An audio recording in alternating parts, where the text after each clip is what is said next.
Welcome to Follow Your Curiosity. Ordinary people, extraordinary creativity. Here's how to get unstuck. I'm your host, creativity coach Nancy Norbeck. Let's go. My friend and fellow Kaizen-Muse creativity coach, Nina Hart, was one of my first guests, and I am absolutely thrilled to have her back on the show today.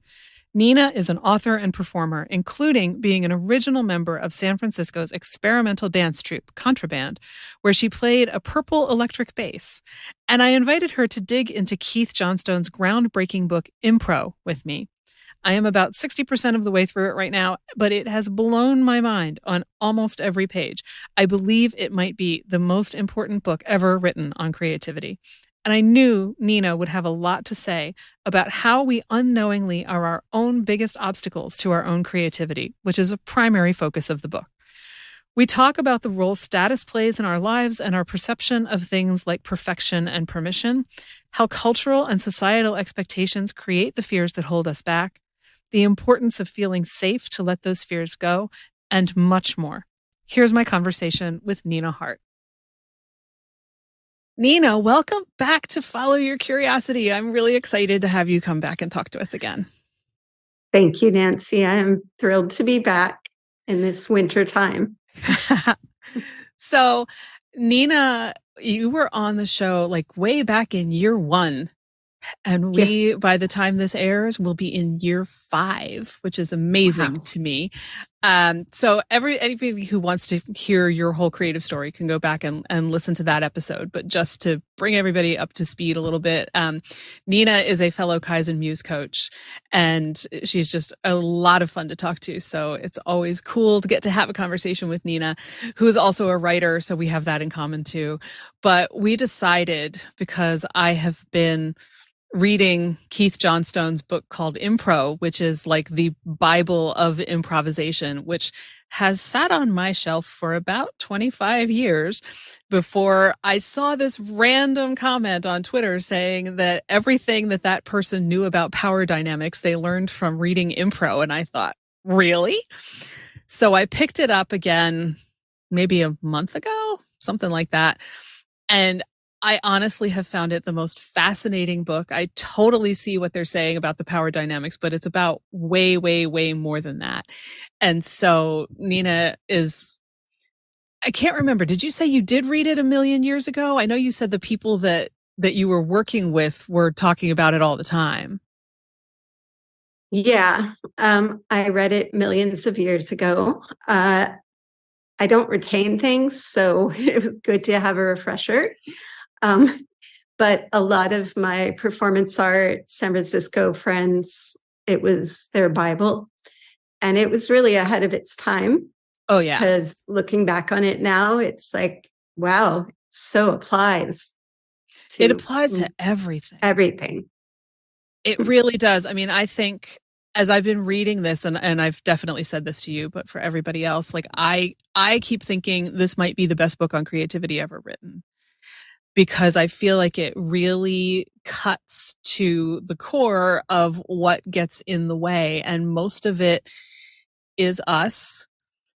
And that's not really news to me, but I'm used to hearing it in terms of, oh, I can't think of any ideas, or, oh, I'm procrastinating all the time, or, my perfectionism is getting in the way, and all of that stuff that we talk about with KMCC and that, a lot of people talk about. And this book is really about you as a person and how you approach pretty much everything.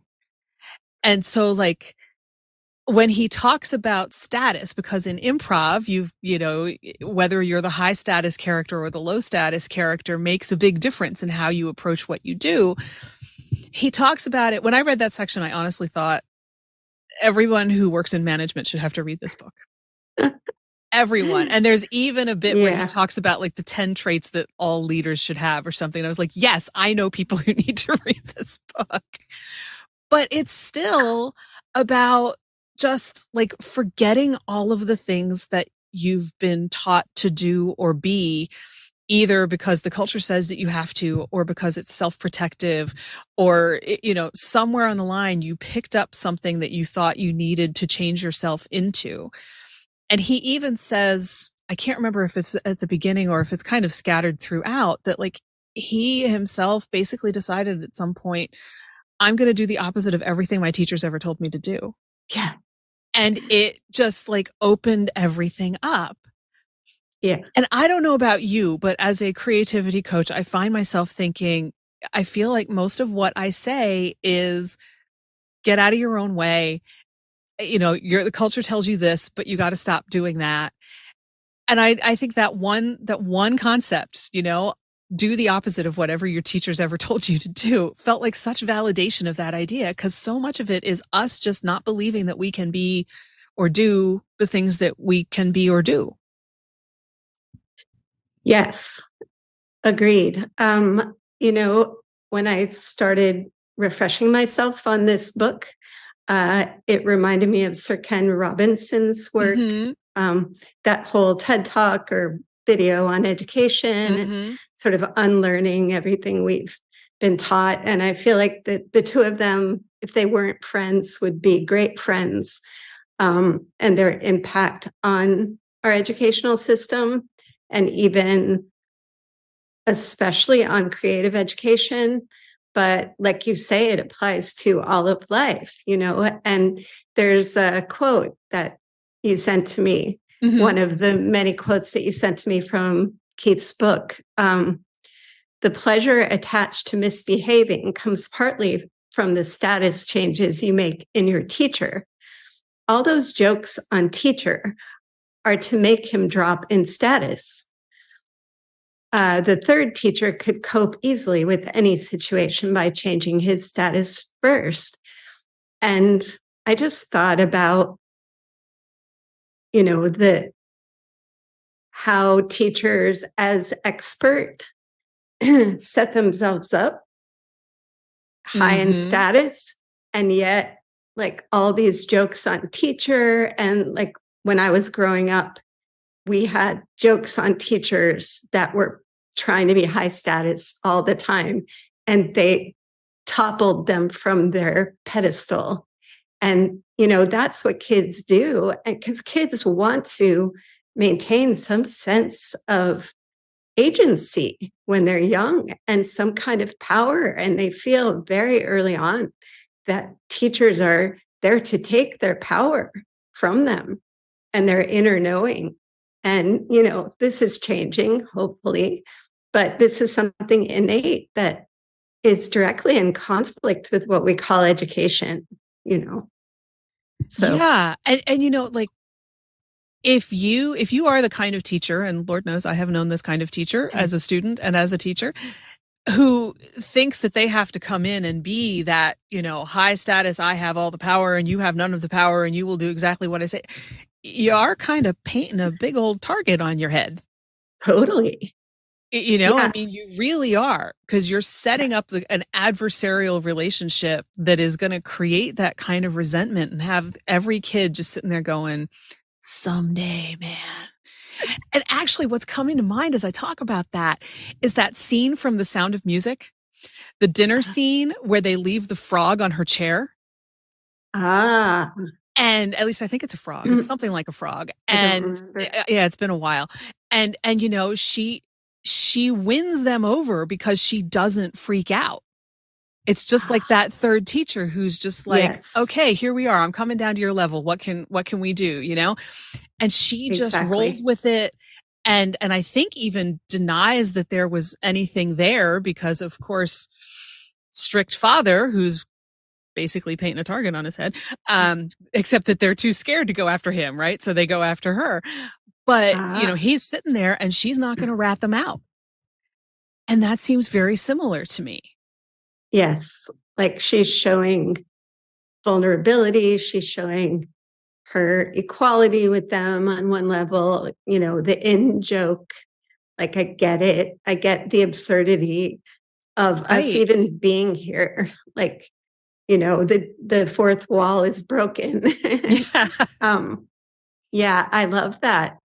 Yeah, we had a vice principal when I was growing up, and she just played the Cruella de Vil kind of character beautifully. Like her outfit and her hair her big hair and the way she walked and her big shoes and her, hose on her legs.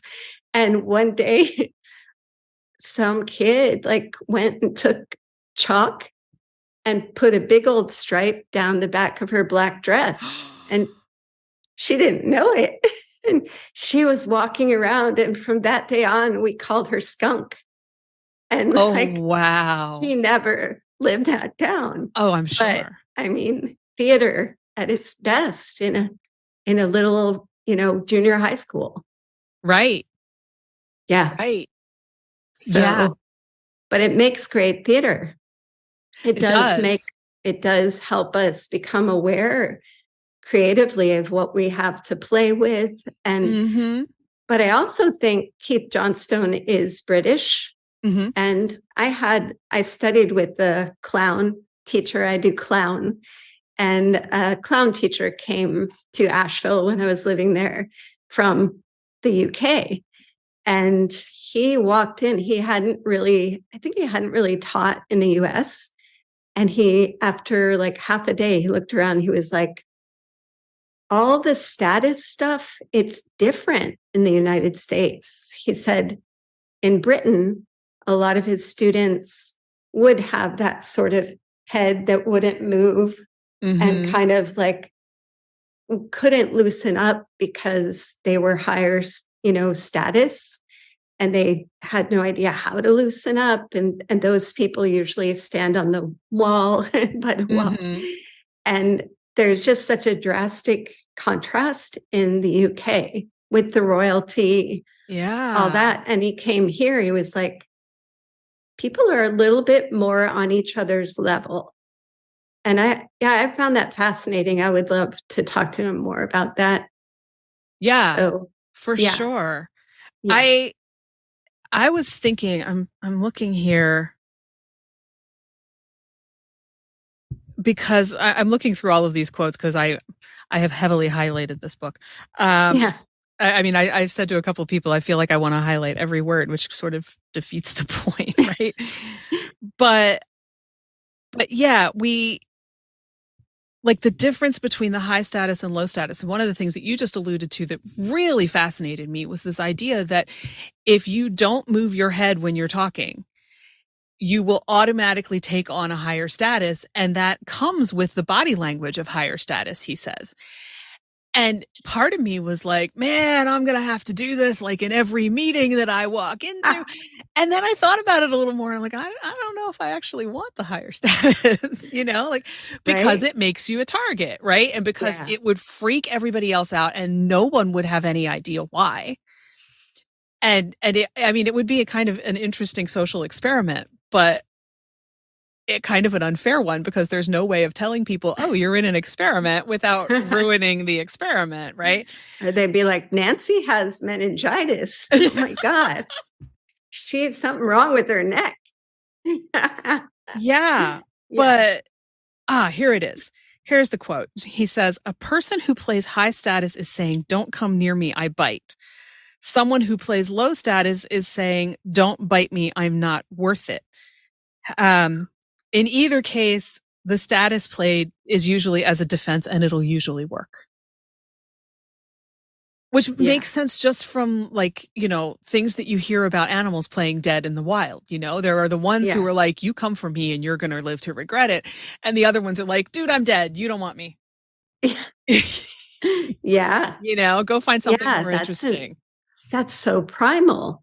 Yeah. He really is tapping into something essential in how animals relate to each other, how primates, humans, we think we're different, but we're not. Yeah. Although I think we have some choice. I don't know, what would it look like to have no status in a room? Right. Yeah. I'm not sure if it's possible to have no status. Right. Yeah, I think as soon as you walk into a room, you have one, whether you know what it is or not. Yeah.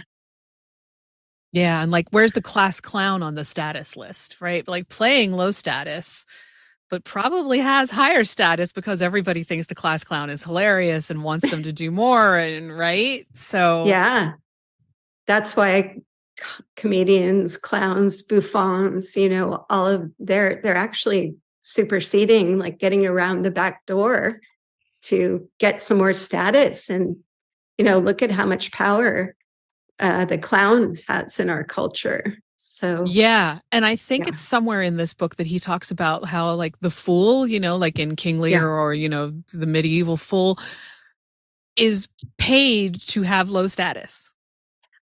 Like what a contradiction, right? I'm going to pay you to come in and play low status to me. Right. But it's such wise low status, like right? Such smart, So our definitions are strange that we bow to the king when it's actually the king is usually, well, we've seen that. If you have to pay someone to come in and play low status, what is your status really? Yeah. You want that feeling of being high status, but you're literally hiring someone to give you that feeling. Wow. Yeah. Yeah. It's wild. So is the book like talks about status a lot, talks about play, other themes like I'm about 60% of the way through it. Okay. And status and power, are largely toward the beginning, but echo throughout. At least I assume that it's echoed throughout the first 60, therefore it probably goes through the rest.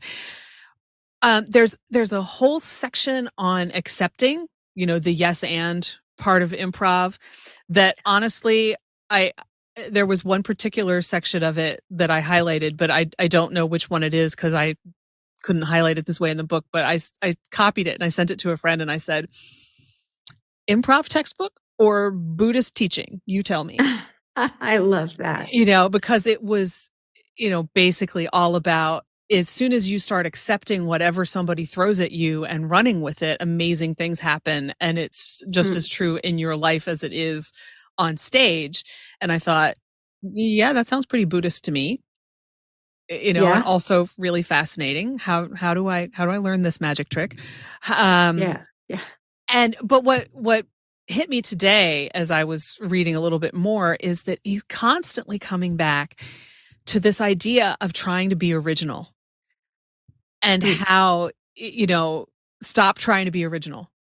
And the one example that he used that I probably will get slightly off, but the idea is there, is somebody doing an improv scene, where they're the waiter at a restaurant and somebody asks what the special is and they take a couple seconds and say, fried mermaid. And he's like, fish would have been fine. You were trying too hard to be original. You took too long. You broke the moment. Just say what comes into your head. Yes. But we get obsessed with this idea that we have to be original. And I don't even know if it's possible to be original. I mean, it's 2022 for crying out loud. How many things on this earth have not already been done in one way or another, right? It's true. Yeah. I think we also unnaturally block ourselves when we try to be original. Instead of like that yes and the first thought, from the top of the head, like from whatever source you pull your creativity from, trusting that like a child would. Kids are not trying to be original. They're just like curious endlessly. And there's a difference between trying and just being curious and letting that flow through you. But I think, that's it reminds me of another quote that he said, some businessmen who had shown up as very dull on work association tests were asked to imagine themselves as happy-go-lucky hippie types, in which persona they were retested and showed up as far more imaginative. And, I think that permission to, show up as not as ourselves even, but to just enter the stream of creativity wherever it's showing up, and in a relaxed way, in a playful way, like in a hippy dippy way in this case, like taking sort of a high status business person and saying, you're now a hippy dippy character. And then they're able to create and imagine all of a sudden. So it's a different relationship to ourselves, which produce. Yeah. And it's funny because I was thinking of that exact same quote. I was just going to go looking for it when you mentioned it. I found that so fascinating. And it reminded me of, KMCC personas, take on a persona, decide that you are whoever and go do it this way. But the two things that came to mind while you were talking, one is that I was just looking the other day at a video of my older nephew when he was about 3, when they had somebody come and do work on the radiator system in the old house that they live in because it had been clanging and banging and just making an ungodly racket. And that kid sat there in the kitchen and went on for about 2 solid minutes about what had to, why the pipes were so noisy and how the pipes got fixed. And there were alligators in the pipes. There were, all sorts of crazy things that he was literally saying whatever came into his head. And we all just kind of sat there going, wow, that's quite a tale, right? But it's a great example of that, we don't go with the first thought. We would say, well, the alligator can't fit in the pipe, so it couldn't have been an alligator in the pipe, And so we don't do that. Yeah. But another theme that comes up, in various places throughout the book is things that he's done with people who swear that they're not creative to prove to them that they are.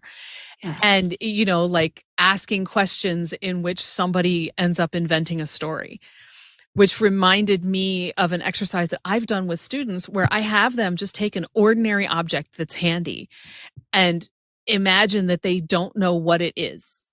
If you'd never seen this before, what would it be? And like build a whole, where is it? Who's there? And build a whole environment around it. And they always are like, I don't know where that came from. Like, right. You don't have to know where it came from. You just have to be willing to look at something a little bit differently and give yourself permission to like throw out all the stuff that's in your head and just go with it. And I think that's what happens to those businessmen when you say, you're a flower child now, have at it. Huh. Right? Yeah. It's such a great, simple exercise to open someone's mind. Can you imagine in a business setting? Like I imagine marketing firms might use that exercise all the time. What are some other uses for popcorn or whatever? Like they are used to riffing in that way, but most of us are not encouraged to do that. And, it can make a huge difference. A lot of that is what the creativity coach is here to help along, to see things differently, to allow for play, to let people be unprofessional for a change, like whatever that looks like.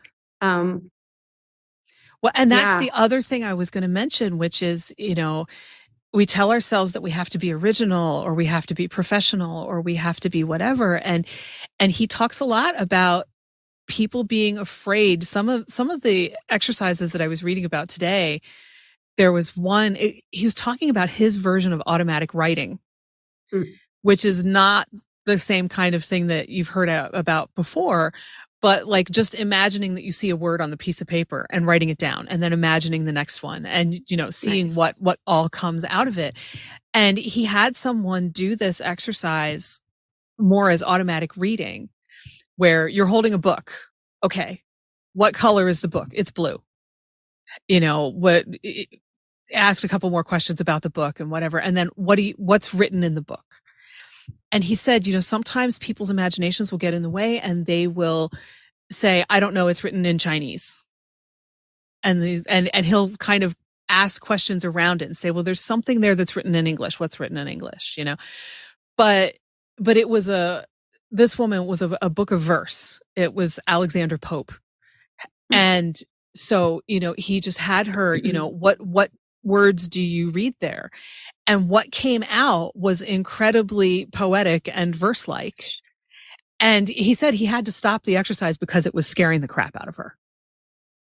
And, but this is the kind of thing that he does with people who believe that they're not creative, because when you are given permission to imagine the book and imagine what's in the book and get yourself out of the way, which is really the big overarching theme of the book, stuff comes up. Stuff comes up like the alligators in the pipes came up when my nephew was 3, and we just have so trained ourselves not to do it because we're afraid of what the, uncaged imagination is going to come up with, that it will be inappropriate, that it'll be, he talks about people are afraid of looking psychotic or obscene. And there's a third one that was in there that I can't pull up off the top of my head, but those 2 are good enough, and they're afraid. And I think, this book was written in like the late 70s, early 80s. And I find myself thinking, like, our culture is so up to its eyeballs in armchair psychology now that, probably everybody in that room is going to be sitting there going, oh, well, what have you been up to, or whatever. And we're terrified of that. And so we don't want to let that stuff out because we're scared to death of what somebody's going to decide it says about us and about who we are. And if that's the real us, that's the scariest thing of all. Wow. Yes. Thank you, Nancy. That rocked. Yeah. I see it. I teach creative writing, and I don't teach it. I help it along. Mm-hmm. But, I've seen it in students at the beginning, like their perfectionism gets in the way. But what it really is like a fear of that vulnerability of kind of going into the wilderness, like Brene Brown's book, what is it called? The something in the wilderness. She talks a lot about Braving the wilderness. Thank you. She talks a lot about how, that is where creativity lives, and it's where our soul lives, and it's where, we are trained out of, and like a deathly kind of fear. And I've had students, a few, who, because what I do is called writing from the top of your head. So it's really about allowing that stream to come through you. And all the exercises are designed to kind of get out of the way of that. But I would say that a few highly religious students actually couldn't make it through the class because it was like they felt that they were the devil was coming in, Yeah. And so like that's another layer of like how religion, or I'll say in this case Christianity, kind of gets in the way of like our being in touch with that essential childlike creative self that really is the way to our aliveness and our spark. And that's not something anyone else can have. It's ours to have. Yeah. And it's sad to me that through various institutions in our culture that we are deathly afraid of that place in ourselves. Yeah. So and I it's think a wonderful place. Yeah. And I think it's fair to say, there are places where you need to have that kind of, I hate that I can't come up with a better word than rigid or strict, but, like if you're going to be in the military, there's a heck of a lot of value to everybody has to follow the same rules, whatever. And there are other contexts where that's important too. Right. Right. Yeah, I want the surgeon who follows good procedures and, washes his hands before he opens me up. Right. For sure. Exactly. But at the same time, it's not even just in places like that or in religion. I mean, if you end up in a situation where you are what they call a parentified child, you basically have to give up your childhood in order to take care usually of your parents or maybe, younger siblings or something like that. And that has the same kind of effect, and that can leave someone with the same kind of belief, like, oh, I'm not allowed to do that. The world will fall apart if I do that, and it's very self-sabotaging in many ways, but it's protective. It makes it really, really hard to crack through that kind of thing. Yeah. Yeah. And I think it's great that in this book, he spends a lot of time talking about how much time and effort he's put into coming up with ways to make people safe doing this stuff.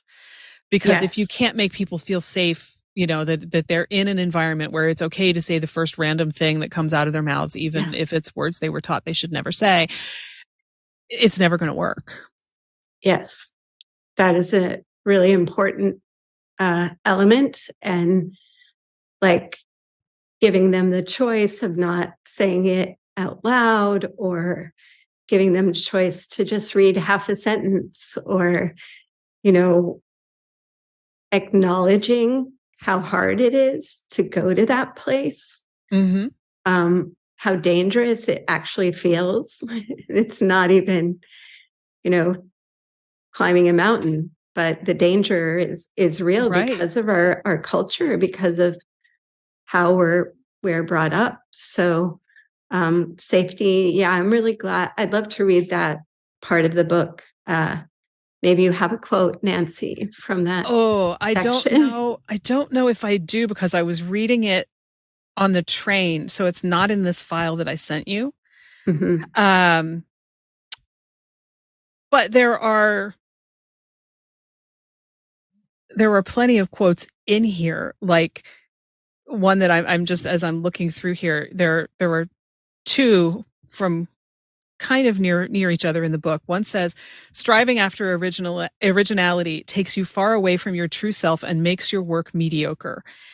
And then after he gives an example of somebody who is, trying to be original and whatever, he says, this girl isn't really slow. She doesn't need to hesitate. Teaching her to accept the first idea will make her seem far more inventive.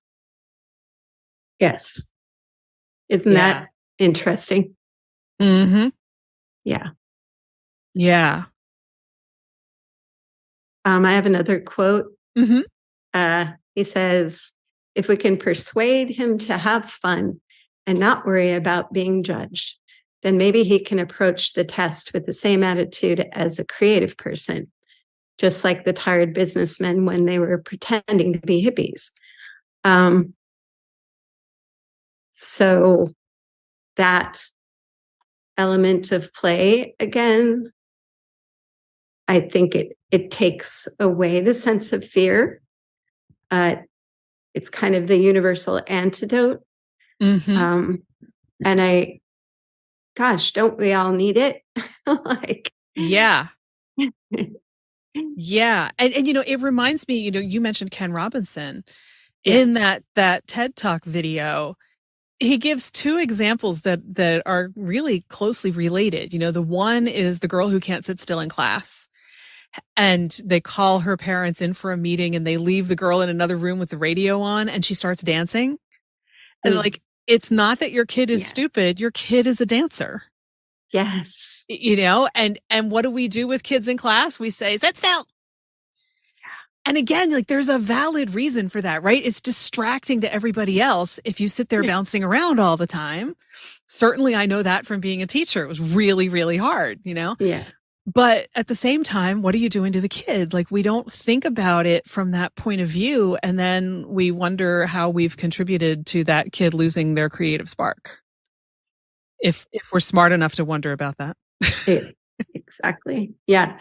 But, what happens is we ignore the gifts that each of us has to bring to the world. If our strengths and gifts don't match the situation, then they go unnoticed, they go untapped. It was wonderful was this one of Ken's students, or? I can't remember. I think it might have been story. like a situation where he was brought in or somebody consulted with him. I'm not sure. Yeah. Yeah. Such a good example. Yeah. Just another choice. How do we use the experience and the passion that a child or an adult has to fuel what they do next, or what they choose to do in their lives, or their interest as their strength, and that makes them feel like a whole person. That makes them feel right in the room all of a sudden. Yes. Yeah. Yes. And then later on in that talk, he talks about going to an academic conference and going to the, happy hour dance party at the end of the day. And he says, if you ever really want to see what it's like for people who only live in their heads, go watch academics try to dance. Oh. Because they can't really do it. Like, they sort of try, but they're so like contained because I think they probably don't feel like they have permission to dance, don't feel like they have permission to have fun, because they are supposed to be these super serious academic people around other super serious academic people. And how dare you? Yeah. And what will they think? It's kind of like two sides of the same coin. It's like, right. I'm going to just sort of bop my head a little bit because that's the only part of my body I'm actually connected to. I think he even says like their bodies are just like movement vehicles for their brains. Oh my gosh. Of course, if they have like a number of drinks, then perhaps the dancing gets little changes a little bit. And you see that a lot, I think, in business, conventions and all that. That's how people let loose. It has to be through a drug-induced stupor, instead of like, let's do improv together, which actually is getting more popular. Like, improv companies come to corporations and they bond that way. They work together better when they're playing. But it's also kind of hilarious because I've been in one of those. And so I kind of knew what was coming because I've done enough improv to be like, oh, look, this is we're going to do an exercise and we're going to pair you in small groups. And one person is going to be the person giving the idea. And the other person is going to say, no, we can't do that because of whatever. And then in the next one, it's going to be, yes, but we need to do it this other way. Or yes, but we don't have any money. Or yes, but we'd feel better if instead of, the big, totally no holds barred improv production, it was actually a production of this small little skit that we have written down over here, And then finally you get to the, yes, and we should add this. And the whole idea is to kind of see how everything flows and everybody feels in those three different scenarios to try to encourage you to go with the last one. I was in one of these about 6 months ago. And we all loved it. And we all said, yes, you should come back. But I would be lying to you if I have seen a shred of evidence beyond that meeting that anyone remembers that we had that session. You don't think it had an impact? Like, it didn't really have? I would love to think that it did, but I think that the culture of the place is so not that even though, a division head brought these people that she's known forever in to do this thing, it's kind of like, if you want to change it, it's the status thing, right? It's the status and the permission and all of that. It's like, you can't just bring in the group to do this day-long session.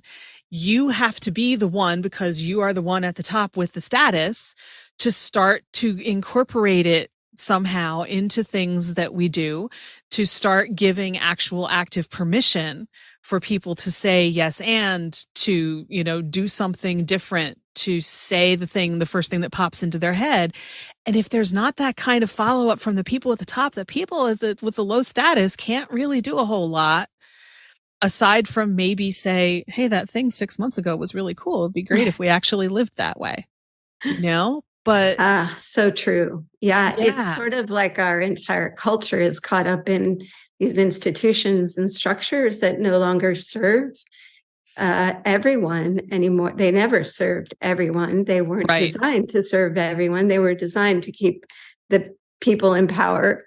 The They were designed to preserve the status. Yes, it was designed exactly in that way. And to look at an organization structurally is a big feat, and to be willing to, I think, as we talked about earlier, like, can the teacher make themselves vulnerable and open to both feedback and lower status and suggestions and working together, or not being the expert, but creating an environment where all kinds of ideas can be fostered. It sounds quite idyllic, and it kind of probably is, but I've experienced it once in a work situation, and I was like, I have never seen anything like this. And it wasn't perfect, but they were trying. But it did come from the top. Right. Top's willingness to change the structure from within. And that's a big thing and necessary if we're gonna evolve as humans. I think that any creativity coach might know that deep down, that we're a little bit trying to change the entire structure of our institutions and culture. So, and I think reading this book has reminded me of that in a way that I don't think I realized or understood quite as clearly. Like, wow, there is a lot we are going up against here. Because people have all of this programming that says thou shalt not be or do or say any of the following things. Yes. And then we wonder why people get stuck and can't come up with ideas or can't sit down and write. Well, because they're terrified that they're going to break those rules and be ostracized from the entire community. I mean, let's be real. Who wants to take that risk on a daily basis? It's traumatic to the personality at the very least, but it's huge. To be outcast from a group is one of the greatest pains we could have, but I think, our culture is changing little by little, and creating environments and support for people to say their truth, speak their truth. So, and to be prepared for the backlash, or to work with themselves internally, knowing that their response is even patterned in, that their response is to negate themselves, but that is not actually their real self that wants to be negated. And that's like the magic of awareness, right? If you're not aware that this is what's going to come at you, and this is why it's going to come at you, and this is how, being an artist has always been a threat, right? You think about like every totalitarian kind of government situation, who do they come after first? It's always the artists, because they might say anything and we can't have that, I mean, now I'm thinking of The Lives of Others, that great movie about the East German writer, which if you guys have never seen it, you should see it. It's amazing. It's maybe 10 years old. And Stasi surveillance in East Germany and all of that. Powerful. It's amazing. But like you're up against all this stuff. And if you don't know that that's where it's coming from, and that's, that you are actually threatened, because who thinks when they sit down to write a poem or draw a picture or write a piece of music that they're a threat, right? I'm just writing a story. What's the big deal? Yeah. But it's a threat on some level, to different degrees, to different people, to different groups of people, for various reasons. Whether it's the religious, where is this thing coming from? You're not allowed to let that out. Or whether it's just, well, why are you better than me? Mozart versus Salieri. You can't be better than me. I'm the guy, Yeah. But I mean, there's so much swirling in all of that stuff, which I think is part of why the status part of this book is so powerful. To understand which one you are in any given moment. Yeah. actually, it's kind of mind-blowing now that I think about the power of a book like that, because the artists that I know that have taken his work and run with it, like they've really been doing groundbreaking work. And working with marginalized communities as well. And those communities are, it's even scarier than, I'm a white person. It's not as dangerous, and it makes you look at our entire society in a different way. And but to know that a book like that, and just speaking of status, could actually ripple out into art that creates change, that gives permission, that allows new movements to come about. Like, it's a powerful little book there that you chose, Nancy, to talk about today. You're making it really is. And there's another quote that I want to mention here. He says, suppose an 8-year-old writes a story about being chased down a mouse hole by a monstrous spider. It'll be perceived as childish and no one will worry. If he writes the same story when he's 14, it may be taken as a sign of mental abnormality. Creating a story or painting a picture or making up a poem lay an adolescent wide open to criticism. He therefore has to fake everything so that he appears sensitive or witty or tough or intelligent according to the image he's trying to establish in the eyes of other people. If he believed he was a transmitter rather than a creator, then we'd be able to see what his talents really were. And he goes on a little bit about the ancient idea that Liz Gilbert talks about in her TED Talk, that, it used to be that you weren't the genius, but you had a genius and you were letting the genius do the work through you. And so, this whole idea, it really struck me because that's around the age that my nephews are, they're 7 and 10. And so it's like, yeah, okay, what the 10-year-old can still get away with now, will he be able to get away with in a couple of years? And what will that tell him, and how will that shut him down? Because, oh no, I have to be all of these other things to make other people happy.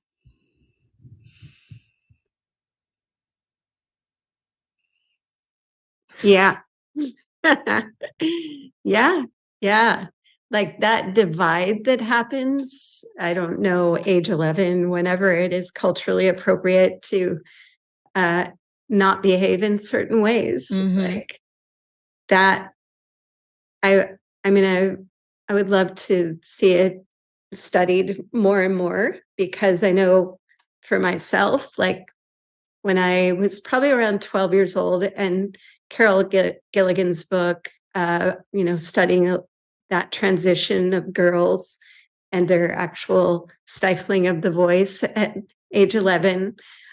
Something happened for me around that age, and age 12, where I cared a lot more, probably hormones, but I cared a lot more about what other people thought of me. And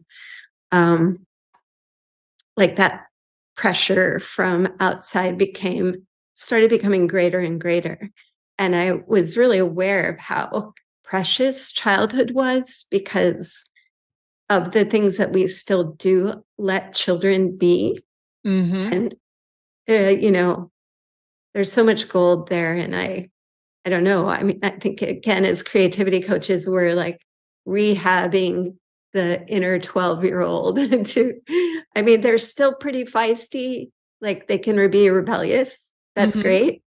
But it starts dwindling, and yeah, by the time we hit college and get serious, whatever, or foisted out into the world of work, there's all of this behavior we have to take on.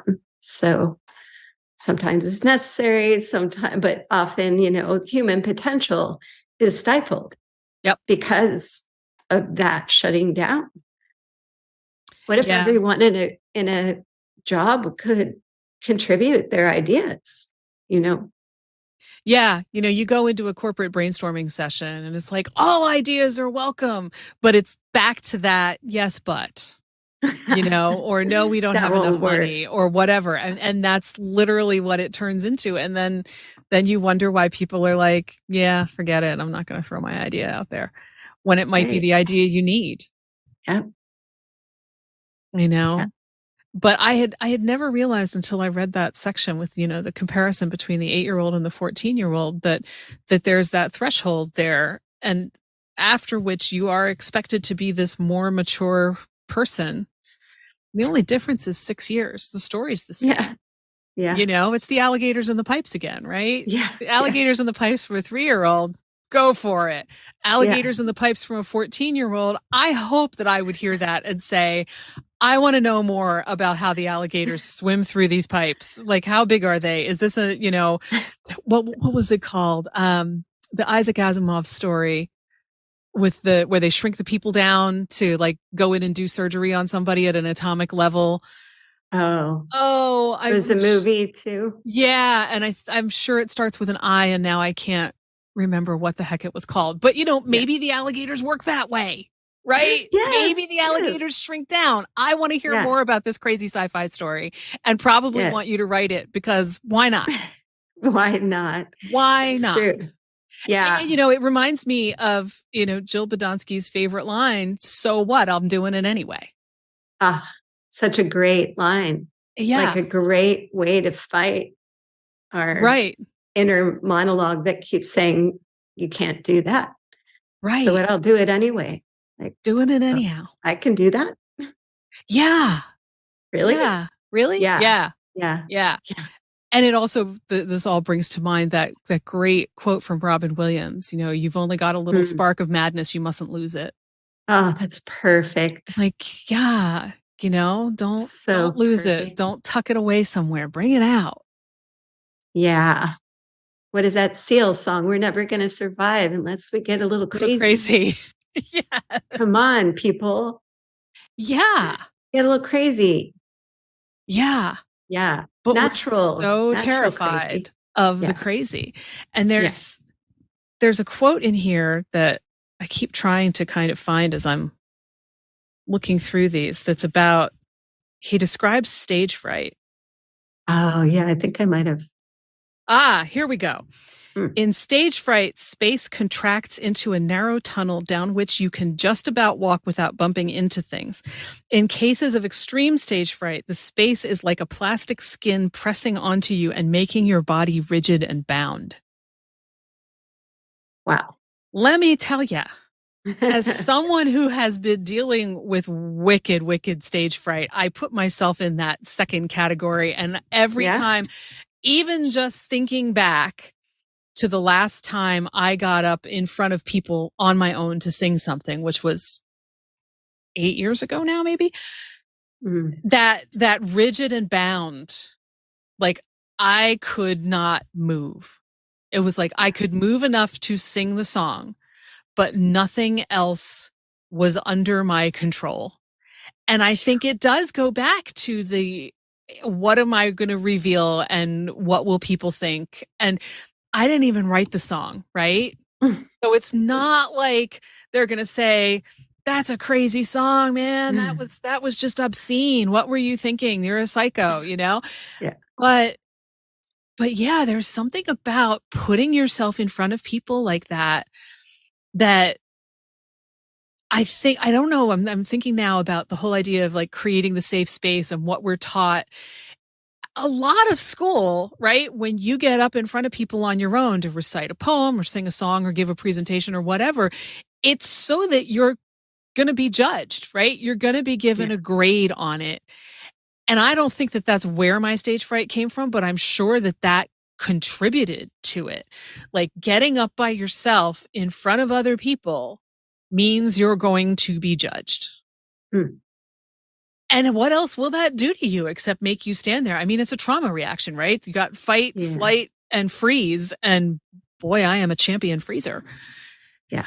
And it's just like, there's that, it's kind of like that thing with keeping your head still, like you have to be able to move in order to be your full human self. And if that stage fright or something else is contracting that movement, like the academics at the conference or the kid who really was a dancer, that it messes up everything else. It messes up that whole creative process. Yeah. And I think that's really points out an important point of how connected our bodies are to our creative process, and allowing oneself to move in the midst of a fear reaction, I believe could help. Getting into your body. I have stage fright too. It's awful, and it's pretty normal for a lot of people, but some of us get hit with it worse. Like, Yeah. I certainly know, like, I cannot, it's as though I have no control over, like, I'm telling myself, like, calm down, all the things I'm supposed to, good self-talk, but my body is out the window. Body is running the show, man. It's running the show. Your brain Yeah. can say whatever you want. I mean, that same experience I remember so vividly. And it's funny because it's like I'm singing while I'm doing this, right? So like the automatic process is happening. That's happening almost like it's outside of me, right? Because inside I'm saying to myself, so self, body, all of those voice lessons that we took, and that thing about like breathing and supporting the breath, it'd be great if we could do that right now. Yeah. And my body basically saying, sorry, dude, you get what you get. This is it. Run with what you got, because you're not getting anything else. Be like, okay, then. Just like carrying on, because what else could I do? But it's like, yeah, little things like that would be really, really helpful right now. But the body is running the show, and it doesn't have the energy for that, because there is a saber-toothed tiger 3 feet away, drooling in anticipation, getting ready to rip my head off. Yes. Even though no one in that room probably even has anything that could be construed as a weapon on them and has any intention of using it. That is what my body believes. And that's the end of the story. Yeah. Yeah. Yeah, I hear you. I mean, it speaks to the bravery, the courage of people who can get even out there one time, and do that. And I don't even know if it's natural for solo performers to, I don't know. In a lot of cultures, that's not a thing. Like, everyone drums together, and maybe somebody takes the solo, but it's in a different context. Yeah. And, I think that our individuation in this culture it's so strong that the fear has gotten out of control. And, the sad part is like, why would your body want you to do that again? Like, your body would say, I don't ever want to do that again. But the thing is, like, what I find is the more I do something, the less afraid I become, the more normalized, the more I realize I'm going to have a good night of a show and a bad night of a show. And, or like, it's all part of the process to let yourself be brave and put yourself out there. And that's how we grow. And, it's hard when the body is like, oh, there are better things you could be doing with your time. Go read a book or watch Netflix or, Yeah. Yeah. Or go play in traffic probably would have made my body happier than it was at that moment, It feels that hard. I couldn't agree more. And I work with a lot of people that have a similar issue. And I think how do we make it safe? How do we do small steps so that you're out there for 30 seconds and you sing a 30-second song, Nancy? Yeah. Like, what do we have to do to kind of inch towards allowing our nervous system to finally be okay? Or do we get up there and go, I am so nervous right now. Look at my feet. They're shaking. My God, like naming it or, And I wonder sometimes what would happen, not for the audience, but for me or somebody in that situation, if I actually got up there and said, I just want you to know that right now I am absolutely beyond terrified and my body is like completely freaking out, but I'm going to do this thing anyway because it's important for me to do it. And I hope that you will, come along on this ride with me in that spirit. And I hope that it, will turn out better than it feels like it might right now. Yeah. So let's roll, which feels again like something you're not allowed to say, right? You're not allowed to stand up there and say, I am scared to death to do this thing that I want to do for you.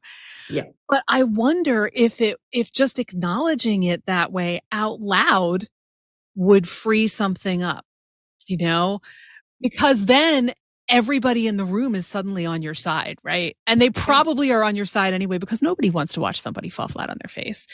But now they're really on your side, right? And even if they don't say that out loud, you're hoping that you've just brought them in with you. Right. And yeah.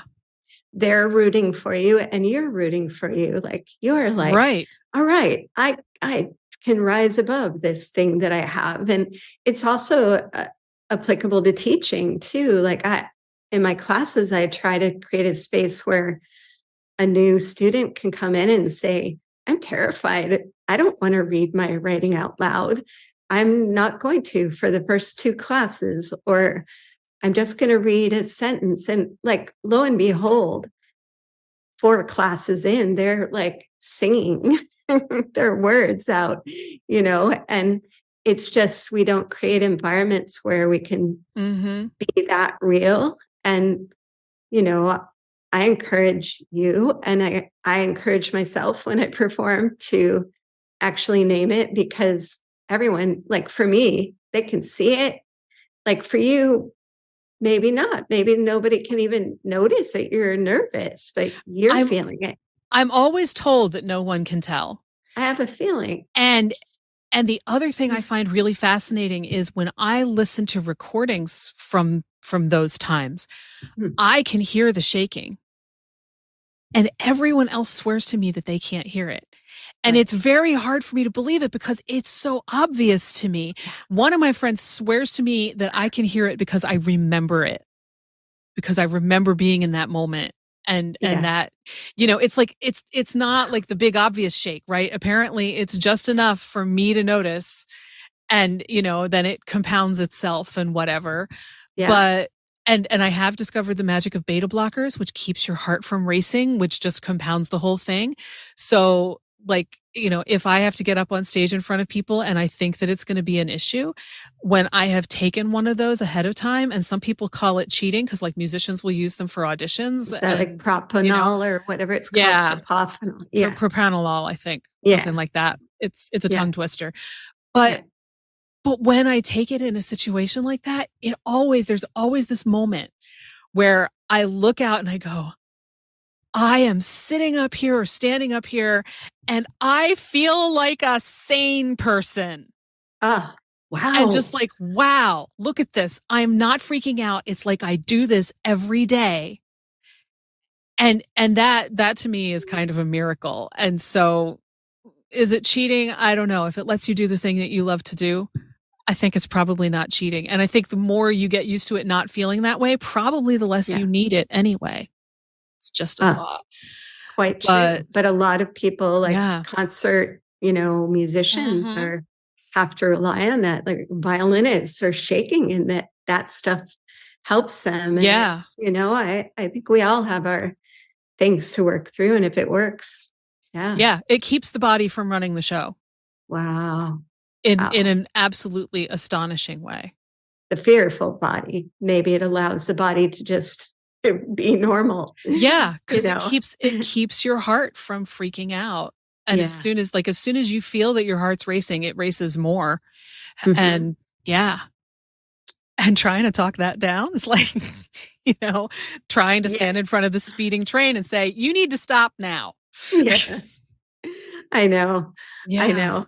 I have all the tools, like the natural tools that I use when I do stand-up comedy, but I could be using those tools and I'll walk in one door of a venue and I'll walk out the back door in the matter of 30 seconds, and I'll get in my car and drive back home. And I'm like, who did that? Why did you do that? You kind of wanted to do something tonight, but you left. Oh, well. And then, And then I know what I would do in that situation. Then I would start the beating myself up for it. Oh, yeah. And then that whole crazy cycle starts all over again too. This is why we're creativity coaches, because we're so messed up, Nancy. I think Like, so. We want to help other people not be so messed up. Yeah. Yeah. Well, and we're the wounded healers. We have to learn on our own how to work through things. And, we normalize for people. This stuff is what artists go through. Like, people don't realize, like, that aren't in the arts, they don't realize what artists go through just to get on stage, just to show a piece of artwork to a friend. Yeah.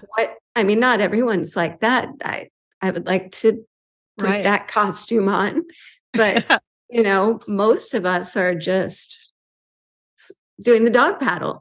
And we believe we're the only ones who are having trouble, which is why we beat ourselves up about it. Yeah. Whereas there are a lot of really sensitive artists that, maybe will never share their art because they're caught in that cycle. And people on the outside can go, wow, their work is incredible. And yet they shut it down. Yeah. And that to me is very sad. Oh, it's tragic.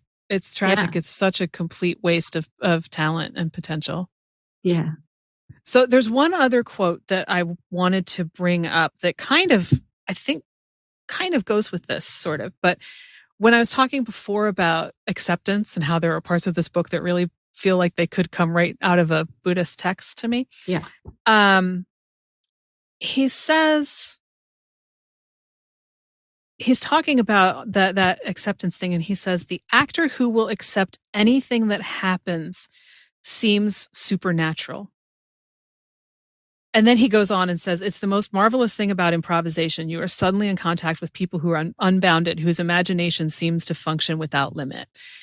But as I was reading that part of the book, and I am so sure that I had other quotes about this in here, but I can't find them right now, so it's fine.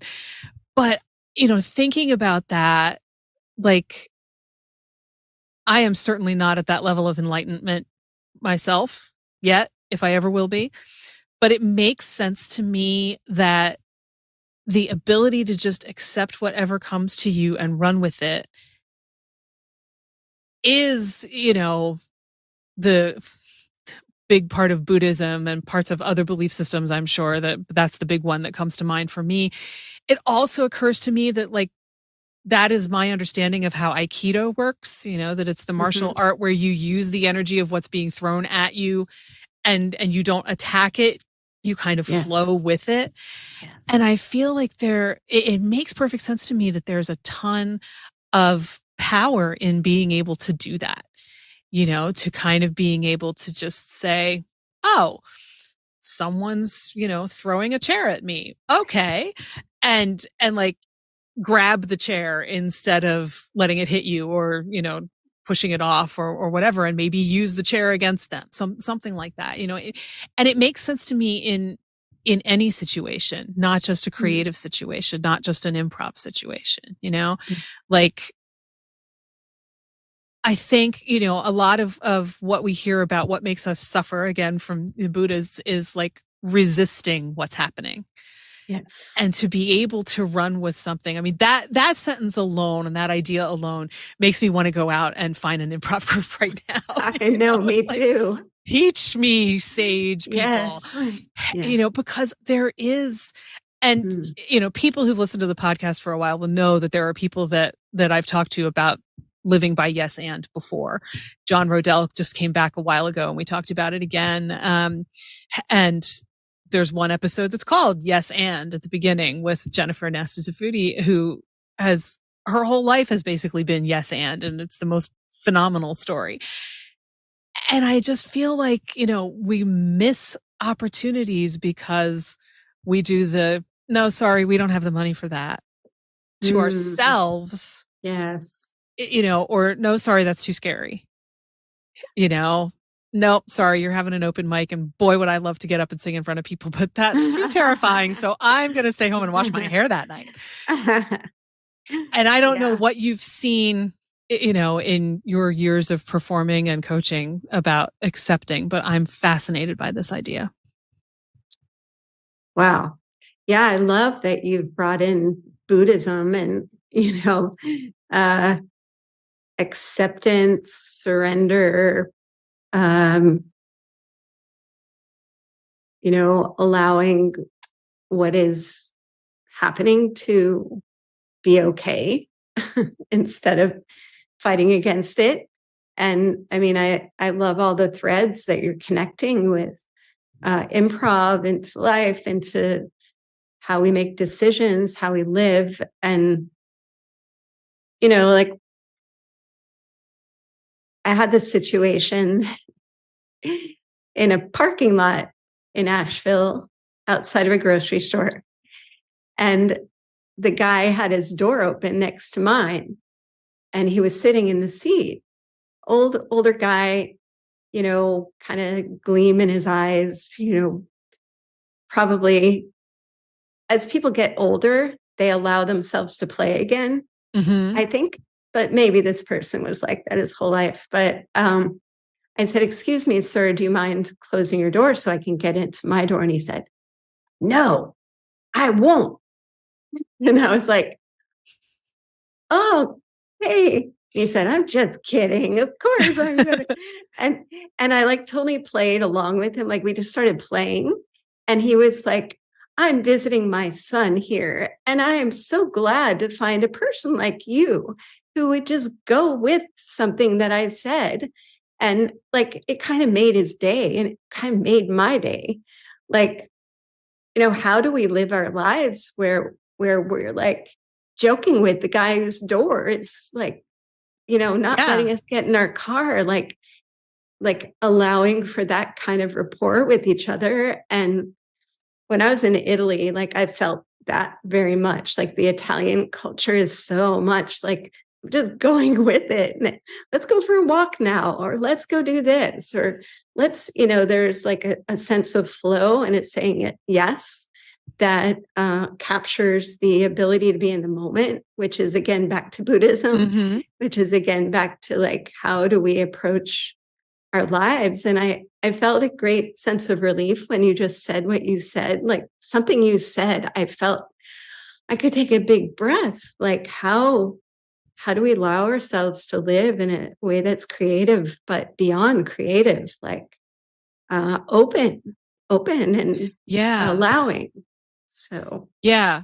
And I think the hard part is, and I think this is where people get stuck, right? Like, is accepting but still taking action. Like people think, oh, if I accept that I'm overweight, then that means I'm never going to lose weight. Or, if I accept that somebody's coming into my house and putting a gun to my head, then I'm just going to die, right? I mean, I think if you wake up in the middle of the night and your house is on fire, you need to take appropriate action. But taking that appropriate action also requires you to say, hey, my house is on fire. I need to get out of here.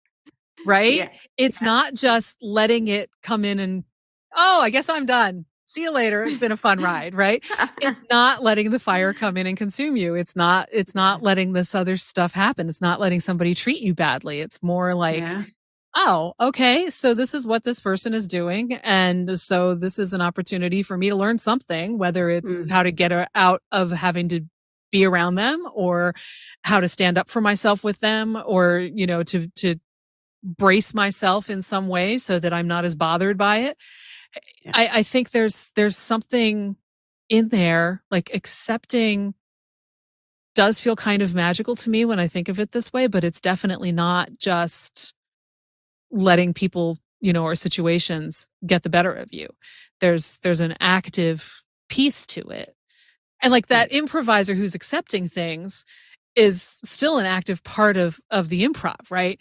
They're saying, why, yes, sir, we are having fried mermaid this evening, and we'll have a side of, whatever comes out of their mouth. They're running with it. They're doing their piece of it. So it's not being passive. I think people think that accepting what life throws at you is passive, and I don't think that's what any of this is about. Yeah. And I think in the improv world also, there is a whole new trend of saying no. Like, why, like who, a lot of where the saying yes was coming from was creating some bad situations on stage for women in particular, where you have to say yes to somebody who's treating you a certain way on stage, like, Right. and you don't want to be in that role and it feels sexist or it feels dangerous I've had that situation actually. And like, how do we accept the moment and then stand in our power of making sense of a situation, like in a way that is the best for us as human beings. And so it's not just an overlay, it's actually an ability to be responsive to a situation and awake to a situation. Yeah. So because saying no is very, very powerful. Definitely. Yeah. Definitely. And there is a bit in here, and I probably highlighted it, but I don't want to take the time to go look for it, but where he talks to someone in, about this acceptance kind of thing. And, in personal relationships, and she says, but life's not like that. You don't have control over things. And he's like, well, but do you block it or do you accept it? When people are difficult with you. And yeah, I mean, there's a lot of energy to be expended, probably unnecessarily, if you just throw up a hand and fight every single thing that comes your way that you don't like, Yeah. And I think that's where a lot of us get stuck. And then, the training in Western culture is to fight back against the things you don't like, or to resist them. And I mean, we're practically taught that from the time we're kids, like, I didn't get the toy I wanted for Christmas and I'm upset about it. Even though I got these other 83 really cool things, I didn't get the one thing and now that's not okay, But yeah, like, I remember I read that section a couple times because I was sort of like, what exactly is he saying? Is he saying that blocking them is a waste of your energy and you need to just sort of let them flow past you? Or, and I never came to a conclusion about that one, but it's kind of like, how do we respond to things? Because he talks about improv as a way to kind of feel that energy of what happens if you block things and what happens if you accept them. And again, this book is way before Me Too and all the things that you're talking about. So, but just in general, assuming that you're not in an unsafe situation, that there's like that flow of energy, that Aikido kind of thing. And I don't know, I'm fascinated by it. I can't claim to fully understand it, but I think it's absolutely fascinating. It made me really want to sit down and be like, I want to learn how to do this. How to do I want to learn how to do this, how to just be able to accept things. Because I imagine it does seem supernatural because we're taught not to do that. Yes. We're taught I'm going to go back and tell them they need to give me my money back. And, and I think you can accept it and go tell them they need to give your money back without coming out like a steamroller when you do it. Maybe that's the difference. I don't know. Yeah.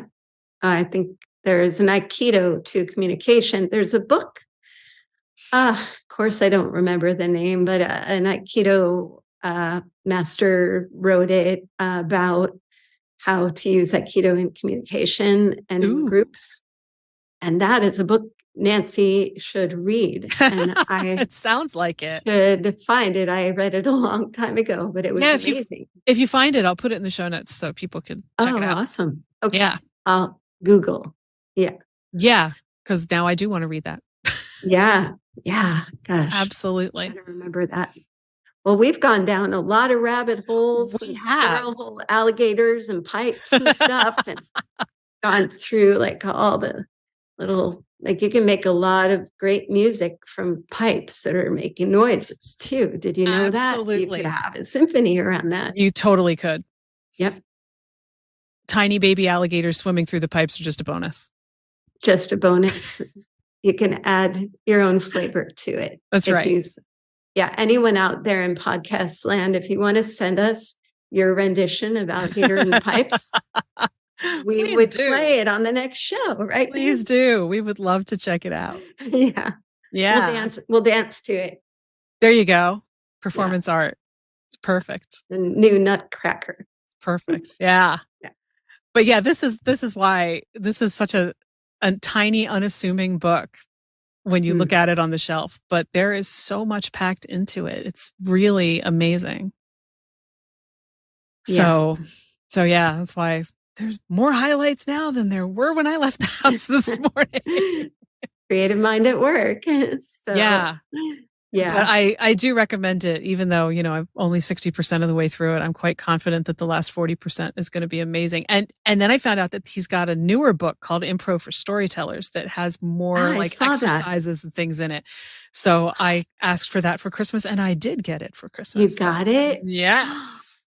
Will you send me your highlights from it? I want to read those. Yeah. Sure. Maybe we'll have to do this again after I read that one. Yeah, we'll go down that rabbit hole. Yeah. Yeah. Awesome. Cool. Well, thank you for joining me for this crazy, totally unpredictable conversation.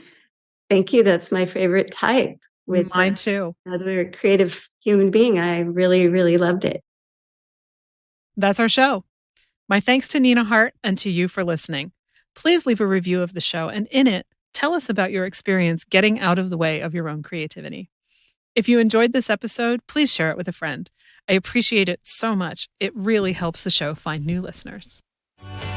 If this episode resonated with you, don't forget to get in touch on any of my social platforms or even via email at nancy@fycuriosity.com and tell me what you loved.